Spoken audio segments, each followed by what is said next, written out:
The professor kept putting me down, telling me I would never get a degree. I endured it for 3 years, and then I won a research grant funded by the same university. He was made to work as my research advisor, and every time he saw my name in the publications, he turned pale. My advisor humiliated me every day. He said I'd never earn my degree, that my work was pointless and my ideas laughable.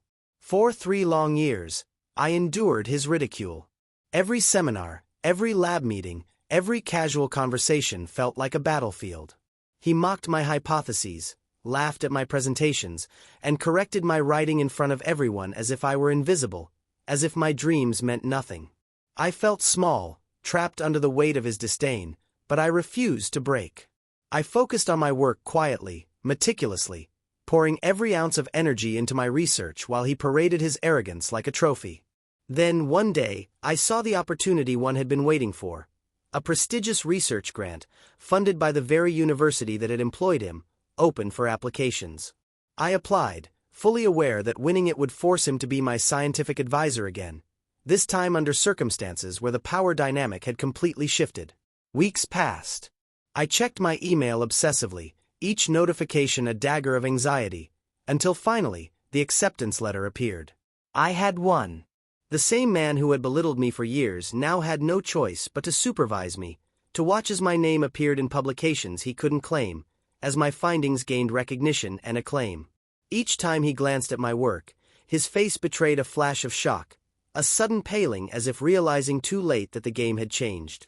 I savored it quietly, a slow smile forming as I thought of every humiliating comment he had ever made, knowing that justice had finally found its way, precise and unyielding.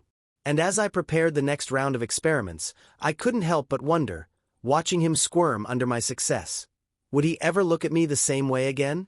What would it feel like for him to witness the student he scorned surpassing him in every measure he once deemed impossible? The satisfaction was not loud, not explosive. It was methodical, inescapable, and utterly delicious. Every publication, every acknowledgement of my work, every grant approval was a tiny victory, a stitch in the tapestry of revenge I had woven over years of quiet suffering. And as I closed my laptop for the night, leaving his office to face another day of watching me rise, I felt a thrill unlike any other, the culmination of patience, intellect, and the kind of revenge that leaves no room for doubt. And now, I ask you, the viewer, if you were in my place, watching someone who had belittled you for years, would you have the patience to plan your revenge this meticulously? Would you have the courage to let it unfold so slowly, so completely? Or would you act impulsively, ruining the subtle beauty of a well-earned triumph? The moment I realized I had the leverage to turn the tables was exhilarating, but I knew I couldn't rush it. Revenge, after all, is a delicate art, and the more meticulously it's crafted, the sweeter the victory. For weeks, I immersed myself in preparation.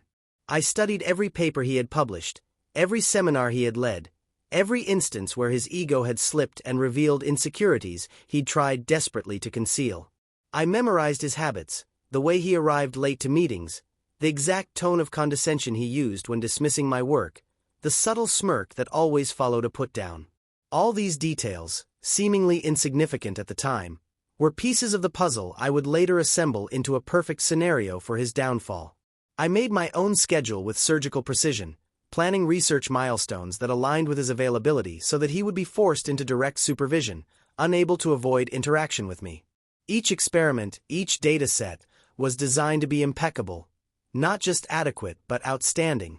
I wanted him to witness undeniable proof that I had surpassed the limitations he had tried to impose on me for years. It wasn't just about proving my competence. It was about making him feel the weight of every insult he had ever thrown at me. The first meeting after my acceptance to the grant program was almost anticlimactic in its simplicity. He walked into the lab, expecting the usual groveling, expecting weakness. Instead, he found me calm, collected, and fully prepared with a detailed outline of my proposed research. The shift in his demeanor was subtle at first, a barely perceptible stiffening of the shoulders, a twitch in his jaw. But I noticed it immediately. It was the first sign that the power dynamic had irrevocably changed. I watched as he flipped through my proposal, his eyes narrowing slightly, trying to find flaws where there were none. Every page, every line, Every hypothesis was flawless. Every dataset I had prepared meticulously in advance was organized to perfection, ready to anticipate any critique he could possibly make. I had spent countless nights running simulations, double-checking calculations, and cross-referencing prior work. There was no room for him to intervene. The work was already bulletproof. Over the next few weeks, our interactions became a subtle dance. He attempted his usual tactics, sarcastic remarks, veiled insults, but they landed differently now. I had grown immune to his verbal assaults. I responded calmly, politely, and always with evidence to back up my points. It was infuriating for him. The more he tried to assert dominance, the more apparent it became that he had lost. Every time I presented a new finding, his face betrayed him.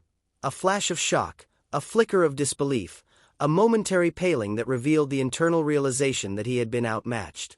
It was intoxicating, witnessing the unraveling of his ego in slow motion. I didn't need dramatic confrontation. The subtleties were far more satisfying. Watching him struggle to maintain composure while my work thrived under his reluctant supervision was a silent symphony of justice. I started to notice that his attempts to critique me became increasingly desperate, increasingly personal. He began pointing out minutiae that didn't matter, nitpicking stylistic choices, anything to regain a sense of authority. But each attempt only highlighted his irrelevance. I had already anticipated his moves, and each minor objection I addressed effortlessly, demonstrating not only my capability but also my foresight. It was almost as if I was playing chess while he was still learning the rules. The deeper I embedded myself in the research project, the more control I gained, not just over the experiments themselves, but over the narrative of our professional relationship. Colleagues began to notice the shift. Emails praising my work started circulating, invitations to conferences arrived, and even external reviewers recognized the quality of my contributions. The same man who had once ridiculed me now had no choice but to witness the rise of a student who had outgrown him entirely. At night, I would sit in the lab alone, reviewing the day's progress and allowing myself small, private moments of satisfaction. Each acknowledgement I received, each compliment or citation, was a subtle jab at the man who had once claimed I would fail. It was methodical, deliberate, and entirely under my control. I imagined his thoughts during these moments. The frustration of realizing he could no longer diminish my achievements, the quiet humiliation of seeing his students surpass him in every measurable way. The beauty of this revenge lay not in a single explosive moment, but in the slow, inescapable erosion of his perceived superiority. He was trapped in the very system he had once used to oppress me, now forced to bear witness to his own obsolescence. Even more delicious was the anticipation of public acknowledgement.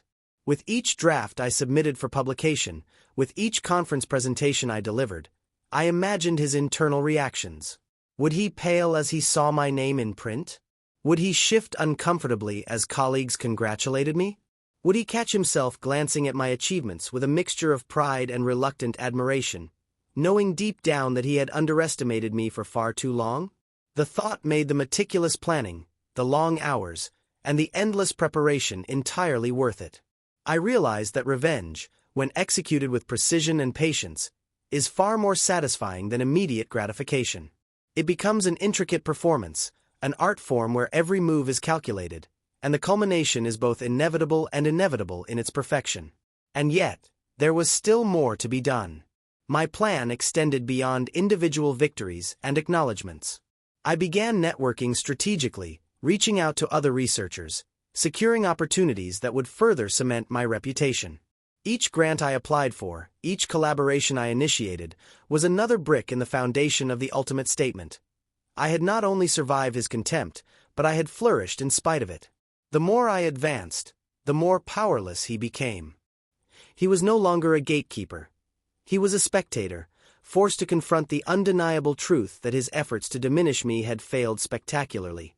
I could see it in the subtle hesitations, the way he avoided direct eye contact, the almost imperceptible tension in his posture when my work was discussed publicly.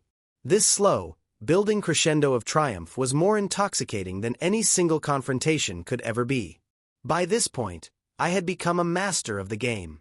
Every interaction was a carefully orchestrated step, every acknowledgement a precisely aimed arrow, every publication a hammer blow to the pride he had once wielded like a weapon. Revenge, I realized, is not about immediate destruction. It's about control, about shaping the world to reflect the justice you have been denied. And in this case, the satisfaction was absolute.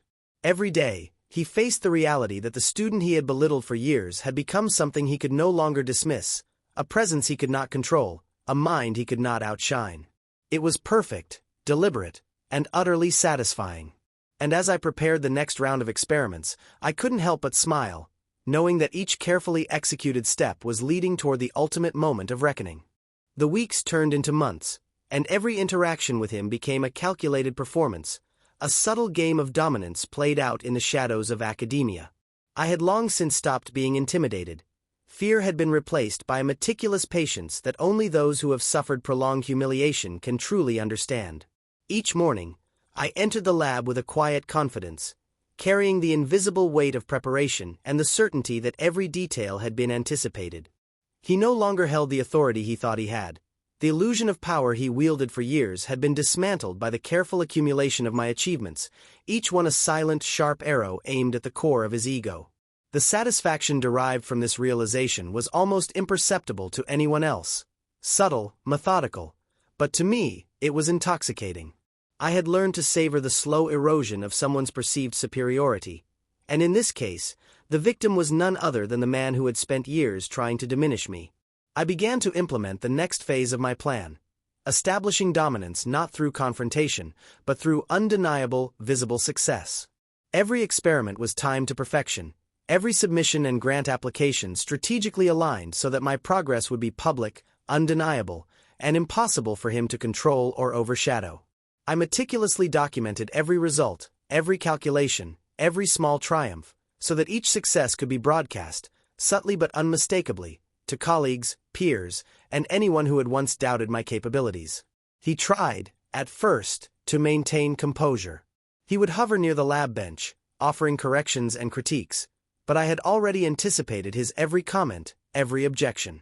I countered each one with precision, with proof, with the calm assurance of someone who had been preparing for this moment for years. Watching his face pale slightly each time, observing the tiny micro-expressions of frustration that he tried desperately to conceal, was more gratifying than any confrontation could have been. The balance of power had irrevocably shifted, and it was exhilarating to witness. Even outside the lab, the consequences of my preparation became apparent. Invitations to conferences arrived, requests for collaboration poured in, and emails praising my work began circulating widely. Colleagues who had once observed me silently now sought my opinion, acknowledged my insights, and respected my contributions. And always, he was forced to witness it, to be a spectator to the very success he had predicted would never come. I imagined the internal struggle he must have experienced, the cognitive dissonance of seeing the student he belittled not just survive, but thrive beyond anything he could have envisioned. The subtle humiliation, the realization that he had misjudged me so completely, was a thrill that never dulled. Each day, as I submitted another paper, received another citation, or presented my research to an audience, I could sense the tension building, a quiet storm of frustration forming behind his eyes. It was slow, it was methodical, and it was perfect. I continued to craft every encounter with him as if I were sculpting a work of art. During meetings, I presented my findings with calm authority, anticipating every question, addressing every potential critique before it could be voiced. The once confident smirk that had always greeted my presentations was replaced with a tightening of the jaw, a slight twitch of the eyes, a subtle blanching of the face as he realized he was no longer in control. The irony was delicious. The same man who had spent years asserting intellectual dominance now struggled to maintain even the illusion of authority over a student he had tried so hard to belittle. And all the while, I maintained perfect composure, never gloating, never giving him a single moment of satisfaction. The revenge was not in overt humiliation. It was in the quiet, undeniable evidence of my superiority, presented in a form he could not contest. But I knew that the ultimate satisfaction would come from more than just professional victories. There was a moment I had envisioned, long before any of this began, when the full impact of my revenge would be undeniable. The moment when he would have no choice but to confront the cumulative weight of years of underestimation, the tangible proof that I had exceeded every expectation, shattered every insult, and emerged unbroken. To prepare for that moment, I began orchestrating situations where he would have to witness my success firsthand. Meetings were scheduled strategically, presentations timed so that he could not avoid them, and publications released in a sequence designed to maximize his awareness of my rising prominence. Each step was deliberate, each move a calculated escalation toward the final act of my revenge. The subtle psychological battle played out in ways he could not articulate. He attempted to regain control through passive-aggressive comments, critiques that now seemed transparent and impotent, and the occasional sarcastic remark meant to undermine my confidence. But I was untouchable. I had already anticipated these moves, already developed counterarguments, and had rehearsed every interaction in my mind countless times. The beauty of this was that my revenge required no overt confrontation. It was woven into every aspect of my professional life, unfolding like a carefully written story where the protagonist, me, emerges victorious, while the antagonist, him, is left powerless, frustrated, and forced to observe. I found myself savoring the small victories, the slight flinch when he saw my name atop a publication, the hesitation in his voice when referencing my work, the barely perceptible tension as he read another email praising my contributions. Each reaction was a brushstroke in the masterpiece of revenge I was painting. And yet, I did not act hastily. I had learned from years of enduring his cruelty that patience is the most potent weapon. Revenge, when executed with precision, requires discipline, foresight, and the ability to control not just actions, but perception. Every calculation, every experiment, every strategic collaboration contributed to a narrative where he could not regain authority, could not reclaim the status he once held over me. And still, I was not done. I began laying the groundwork for the ultimate moment, the climax of the revenge that had been years in the making. I secured invitations to high-profile conferences where my research would be presented to an audience that included leaders in our field. I ensured that these opportunities coincided with moments when he could not avoid witnessing them. Every publication, every acknowledgement, every accolade was timed and placed to maximize the impact on him, each one a reminder of the years he had wasted belittling me. I imagined the internal turmoil, the frustration, and the helplessness he would feel as the evidence mounted that his attempts to diminish me had failed spectacularly. The anticipation of that moment became almost addictive. It was the thrill of a slow, deliberate victory, a triumph that could not be disputed or undone. In the quiet of the lab, long after he had left for the day, I often reflected on the journey that had brought me here. The years of humiliation, the careful planning, the meticulous execution, it all culminated in a strategy that was as elegant as it was satisfying. Revenge, I realized, is not a single act of aggression. It is the orchestration of events, the subtle manipulation of circumstances, and the relentless pursuit of justice in a form that is both undeniable and irreversible.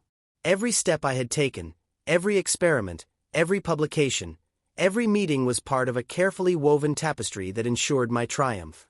And as I prepared the next phase, the final steps that would lead to the ultimate revelation of my success, I felt a thrill unlike any other, the certainty that my revenge would not just be complete, but perfect.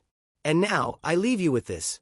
If you had endured years of relentless humiliation, if you had been belittled, dismissed, and underestimated, could you summon the patience, the precision, and the strategic mind to execute a plan as meticulous as this? Would you allow your revenge to unfold slowly, like a symphony of justice, or would the desire for immediate satisfaction compromise the elegance of the inevitable triumph? Could you watch, silently and with control, as someone who had sought to diminish you becomes powerless before your calculated rise? Or would you falter, giving in to the temptation of hasty confrontation, and risk losing the perfection of the revenge you have long awaited? The day of the conference arrived, and with it, the culmination of years of careful planning. I arrived early, carrying with me not only my research but the weight of every insult, every belittlement, every derisive comment he had ever made. This was not just another presentation. This was the apex of my long, deliberate orchestration, the point where every subtle maneuver, every calculated interaction over months and years, would finally manifest in undeniable triumph. He was there, of course, seated in the audience as if he still retained some measure of authority, some vestige of control. But I knew better. His facade of confidence was brittle, his habitual smirk replaced by the faint tension that betrayed his awareness. He was about to witness, in real time, the undeniable evidence of my superiority. I could see it in the way his fingers tapped nervously on the armrest, the slight tightening of his jaw, the flicker of disbelief in his eyes as he glanced at my name on the program. As I began speaking, I moved with the fluidity of someone who had rehearsed every gesture, every pause, every inflection. The slides I presented were flawless, each graph and data point meticulously prepared to maximize clarity and impact. I could feel the room's energy shift as colleagues leaned in, captivated not only by the content but by the authority with which I delivered it. And there he sat, my former tormentor, forced to watch as the student he had deemed incapable now commanded the attention and respect of an entire audience. I felt a quiet thrill, a wave of satisfaction so deep and controlled that it could only come from years of meticulous planning. This was the moment I had envisioned countless times, the apex of my revenge, and every microsecond of preparation converged into the perfect execution. The questions from the audience began, sharp and probing, the kind that would have once shaken my confidence. But now, each challenge was anticipated, each critique dismantled with precision and evidence. I could see his body tense with each response I delivered flawlessly, each answer reinforcing the undeniable truth. I was competent, accomplished, and entirely beyond the scope of his prior judgment. The subtle pale cast over his face was almost imperceptible, yet unmistakable, a quiet, devastating recognition of my triumph. My research was not just accepted. It was admired, dissected with curiosity, and lauded for its ingenuity. And every compliment, every nod of acknowledgement, every fleeting expression of astonishment from colleagues was amplified in his awareness, a mirror reflecting back to him the full extent of his miscalculation. By the time the final question had been answered, the room buzzed with admiration, and I stepped down to polite applause. I could see the internal storm raging within him. His eyes darted toward my notes, scanning for something to undermine, to regain a shred of authority, but there was nothing. Every challenge had been anticipated, every potential criticism neutralized. He was forced into a position of powerless observation, a spectator to my ascent. It was exquisite, the slow, deliberate unraveling of his dominance, the quiet yet absolute assertion of my own. I walked away from the podium with my head held high, feeling the full weight of justice delivered without a single word of overt insult. This was revenge perfected. Subtle, undeniable, and irreversible. The aftermath was just as satisfying. Back in the hallway, colleagues congratulated me, their words of admiration flowing freely, while he hovered nearby, attempting to engage, to reclaim some semblance of authority, but failing entirely. His comments were clipped, his questions faltering, and the tension in his posture betrayed his awareness that he had lost completely. For the first time, I saw him truly humbled, not humiliated by overt confrontation, but rendered powerless by the undeniable evidence of my competence and success. The subtle irony of it thrilled me.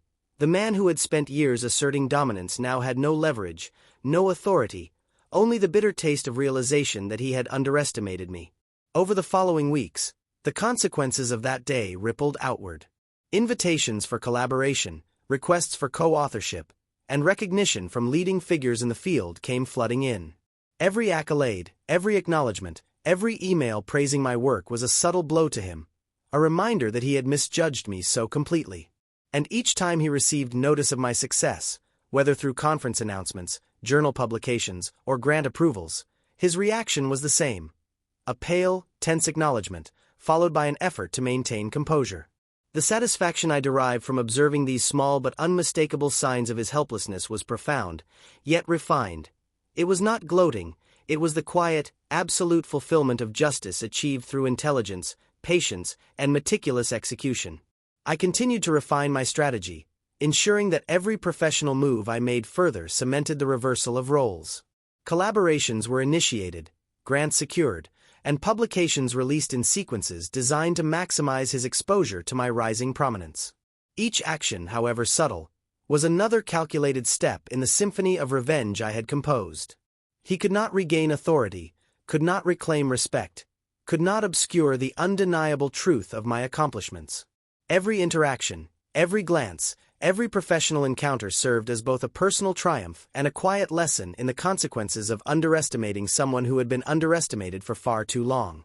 There were moments when I would reflect privately, replaying in my mind the countless hours of preparation, the sleepless nights spent anticipating his objections, the meticulous crafting of experiments and presentations. And in those moments, the depth of my satisfaction was complete.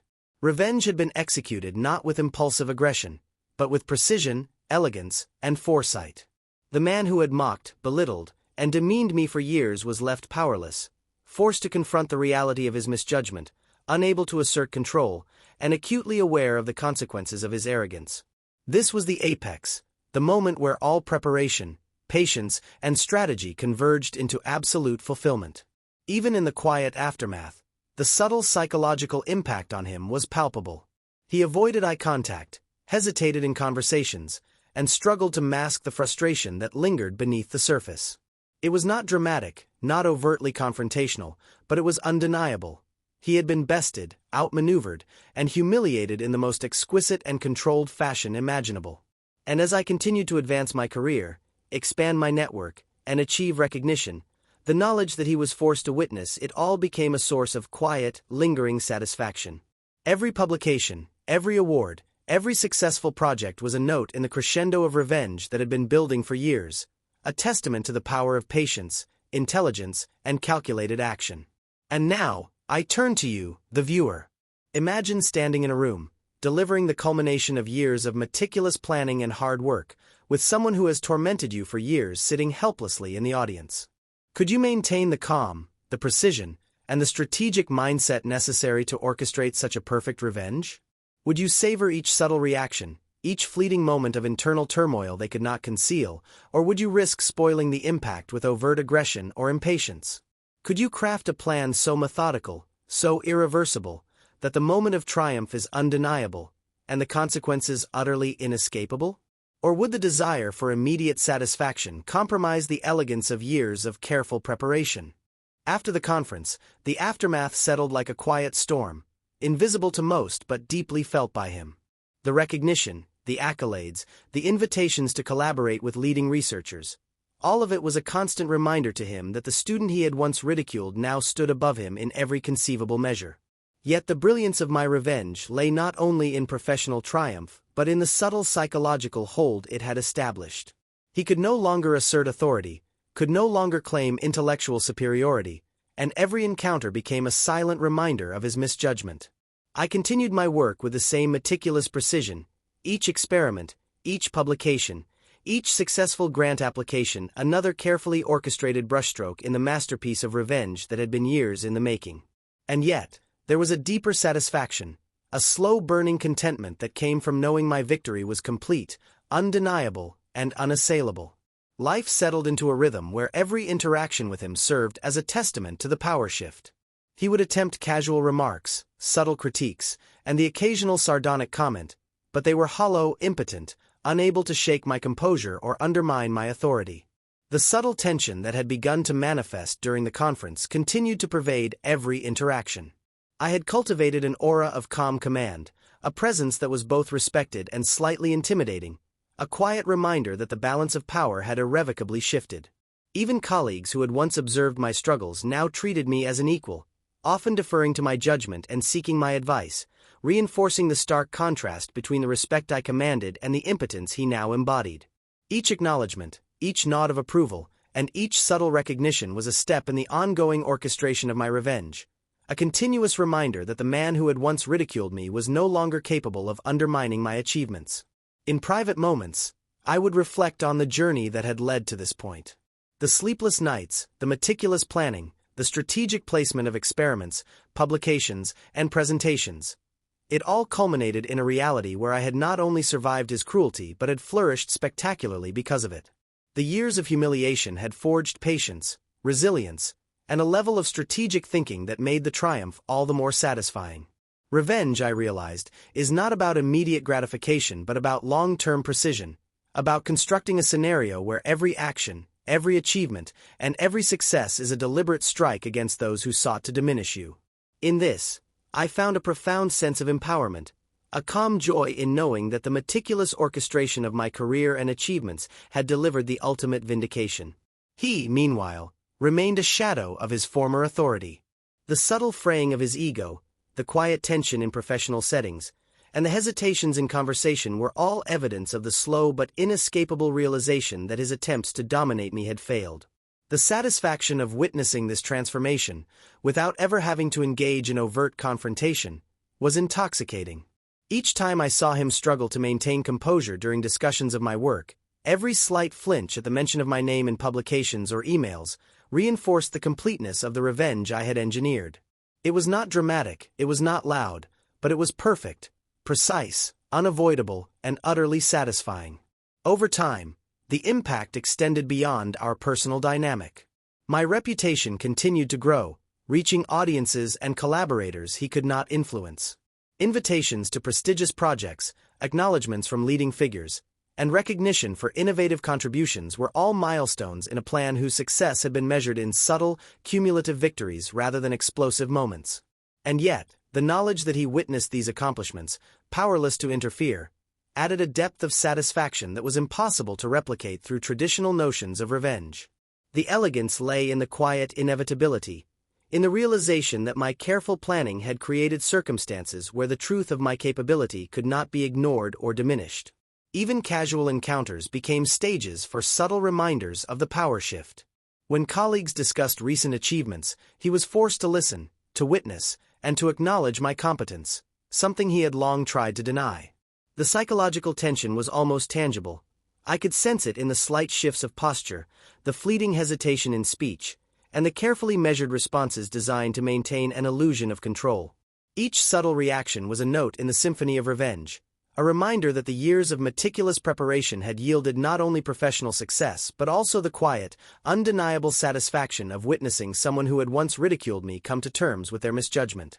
Despite the triumph, I remained composed, understanding that true revenge requires control, subtlety, and patience. It was a lesson in precision. Loud, immediate retribution would have been satisfying for a moment, but fleeting and easily dismissed. My approach was strategic, designed to create long-lasting impact, and the results spoke for themselves. Each project completed, each accolade received, and each recognition granted was a testament to the careful orchestration of circumstances and the deliberate exploitation of opportunities. It was a victory that transcended individual moments, building a cumulative, undeniable legacy of competence, resilience, and triumph. And as the years passed, the full effect of my carefully orchestrated plan became clear. His attempts at authority diminished further, his influence waned, and he was forced to navigate a professional environment where my presence was dominant, undeniable, and respected. The culmination of years of patience, meticulous planning, and strategic execution had created a reality where the student he had once belittled now held a position of respect and recognition that could not be challenged or undermined. The subtle, enduring satisfaction of this triumph was profound, a testament to the effectiveness of carefully considered revenge executed over time. In reflecting upon the entire journey, it became evident that the most effective revenge is not driven by anger, impulsiveness, or the desire for immediate satisfaction. It is calculated, deliberate, and precise. It requires patience, foresight, and the ability to transform adversity into an opportunity for ultimate vindication. The man who had once ridiculed me was left to witness a complete reversal of roles, powerless to intervene, and forced to confront the undeniable evidence of my success. This quiet, persistent fulfillment was far more rewarding than any single act of retaliation could have been. And now, I leave the story to you, the viewer. If you were in my place, having endured years of humiliation and belittlement, could you maintain the discipline, patience, and strategic foresight necessary to execute such a precise and inevitable revenge? Would you savor the long, quiet orchestration of triumph, or would the desire for immediate gratification compromise the elegance of the ultimate victory? Could you watch, silently and with composure, as the person who tormented you becomes powerless in the face of your carefully cultivated success? Or would you give in to impulse, missing the perfection of a long-awaited, meticulously crafted revenge? The choice, the patience, and the execution define the true measure of triumph. And now the question is yours.